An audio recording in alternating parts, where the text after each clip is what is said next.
So ayun everyone, so ngayon po ay nasa San Pablo po kami and gagawin po namin yung project po namin sa Filipino, which is magva-vlog po kami and mag-i-interview po kami ng tao kung ano po ang history po ng San Pablo Cathedral and ng bayan po. Bye! Bye!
A few moments later. Ay, papasok kami sa simbahan. Nakikita nyo maraming nagbebenta. Opo. Habang nagbibinta, nagbebenta po ng kandila. Bawal tayo ma-introduce. Opo. Pero nagpaalam ko. Yes. So we're heading over na guys. Makikita po natin ngayon si Nuestra Señora de Antipolo ay isang tiyanggang Romano-Katoliko deboto sa Pilipinas. Narito ang ilang detalye tungkol sa kanya. Siya ay sinasabing natagpuan ng imahe ng Birheng Maria sa isang puno ng Antipolo sa isang bayan ng Rizal noong 1626. Ang imahe ay kinilalang mahinahon at pagmamahal ng ekspresyon ng muka.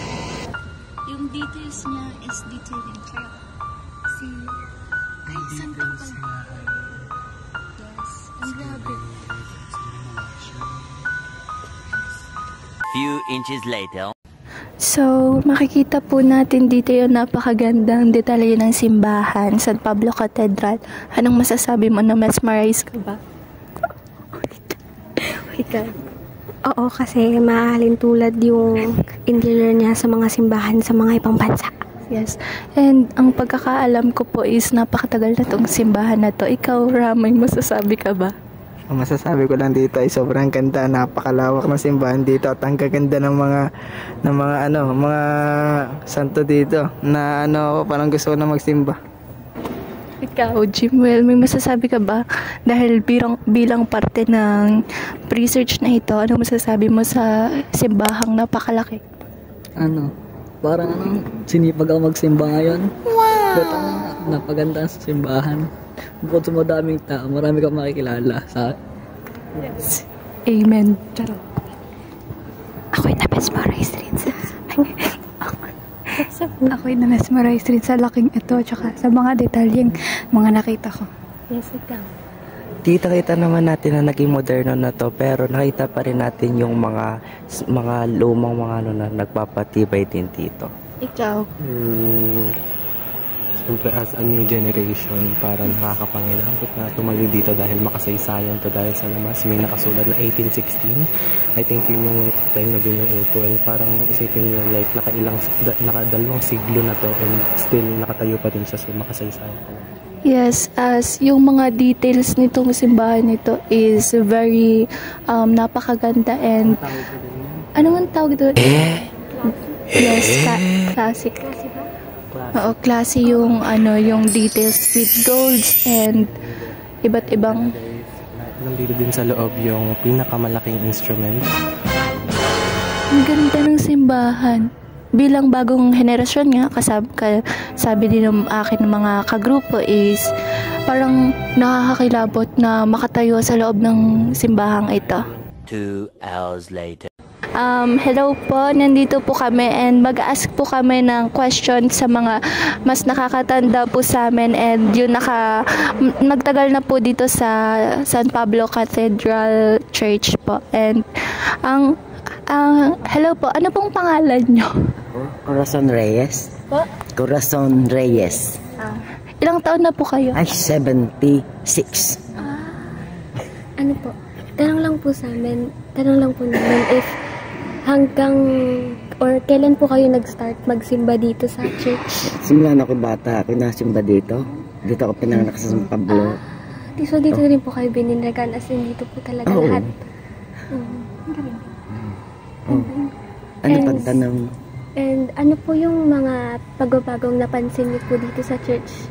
Simula po nung sumimba kayo nung bata kayo hanggang ngayon po na May malaki pinagbago. Na-renovate ito. Nabago itong tinatawag na itong mismong simbahan. Maging ang kaparian, malaki pinagbago. Mas gumaling. pero pwede na po bang i-describe kung ano po yung itsura nito nung bata pa po kayo? Luma. Dati may tatlong, ang Atamea may tatlong poon. Si Saint Therese, si San Pablo, at hindi ko tanda yung isa. Diba, anak na ginanda nito. And last na po, ano po yung tawag sa parang organization na meron po kayo? Divine Mercy Apostolate. So parang nagda-divorce po kayo? Oo, naglilingkod kami dito. Member kami dito sa katedral. Parang katikista din po ganun? Hindi Or kami iba po? katikista. Kami nag-a-apostolate. Sa bahay-bahay. Sa bahay-bahay, sa labas. Member kami dito. Thank you po. Thank you po. And here nga po is talagang nakaka-amaze lahat yung mga nangyayari dito, and sila din nakaka-amaze sila dahil sa kabila ng kanilang edad is nakakapagsimba pa rin sila at nabibigyan nila ng oras ang ating Panginoon, lalo na ang simbahang ito. And yun lang, salamat po.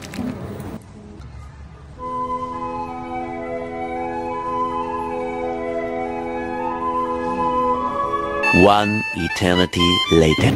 Nandito tayo ngayon sa May Mangga at katabi ng Mangga ay yung plaza at yung dating library ng buong bayan. And yung Mangga ay kilala, kumbaga, babaan ng mga tao galing Rizal, Nagcarlan, Liliw at nagisilbi rin siyang waiting shed ng mga tao at pampalipas oras.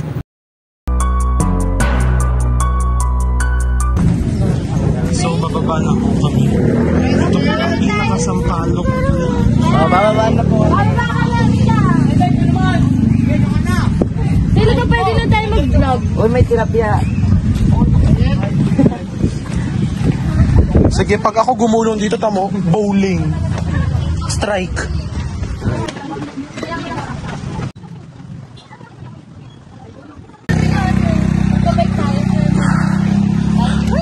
Tigil-tigilan nyo ako. Tara dito! Di ako natutuwa. Sakto na yung pera ko pampamasahe, baka ihampas ko sa inyo yung bike na sinasabi. Halika na. Tara na, Tito. Magbablog. Hi. So, nilakad namin yun. So, yun po yung pinaka sa may pataas, and dito na po yung inabot namin. Kasi dito po yung may e-bike, and as you can hear and see po, may mga nagbabike and nag-e-bike. And yes, tsaka lang po siya nag-bloom ngayon lang din December. And syempre parang experience kahit napakahaba ng nilakad. Tsaka sumikat to sa TikTok kayo. Yeah. So ito pa din kami guys, nag-iintay pa din for the e-bike. 30 minutes na halos kami nag-iintay dito, and we look devastated as you can see. Ba't tagkat English? Ay, parang super stress na namin dito. Yan, napag-aralan naman namin kung paano A few moments later. So, ikaw muna rin. Kamusta ang experience? Masarap, masaya. Masaya experience. Naikot nyo na? Yes.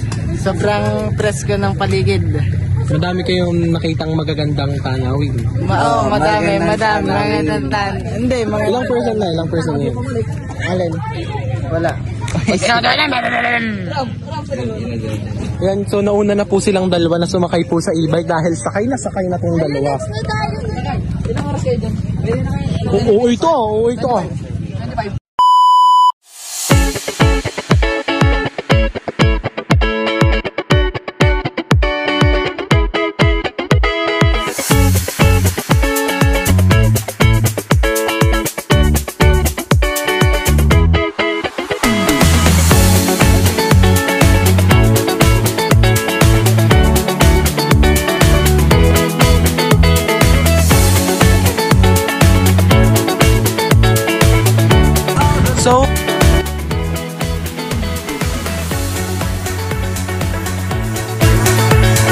saan tayo pupunta, Dimple?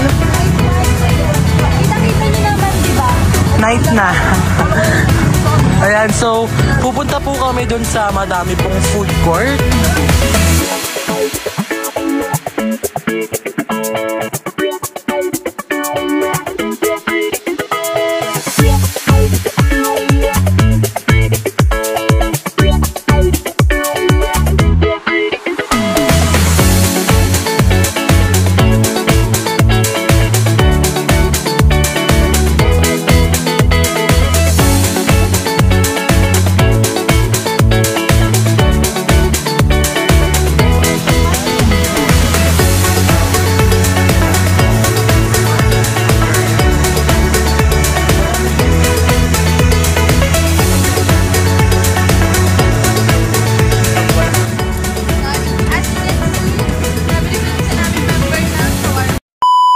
Magpakilala po muna kayo, pangalan po and edad.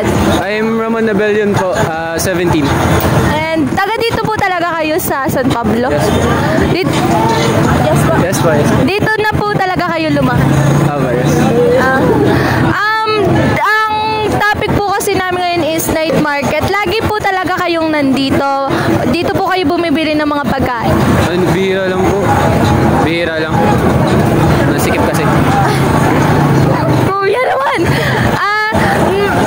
Maayos naman po dito. May nakita naman po kayong pagbabago dito sa bayan ng San Pablo. Meron naman. Hindi na masyadong ganong kakalat yung ano. Pati dati po may parang sa festa, yung parking kalat. Kaya ngayon mag-festa, hindi masyado. Hindi ko lang alam, susunod na.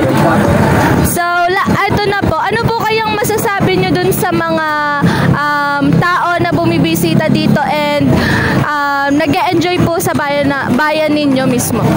Thank you. Thank you po! Thank you! Kuya, anong pangalan, kuya? Jamie po, Jamie. Kayo po? Francis po. Thank you po! Bye-bye po! Thank you, kuya! Thank you po! Hi guys! So, tapos na po yung vlog namin. Sana marami kayo natutunan. At isa ba, nag-enjoy ba kayo? Nag-enjoy ba kayo? Yes! And happy naman! Happy! Boss ng pera. Bagong na-discover. kayo sa vlog Yes! So, sadyang makasaysayan ang bayan ng San Pablo, di ba? Pakita mo yung mga. Kung nakikita naman natin, wow! Mataas! Shopping mall sa...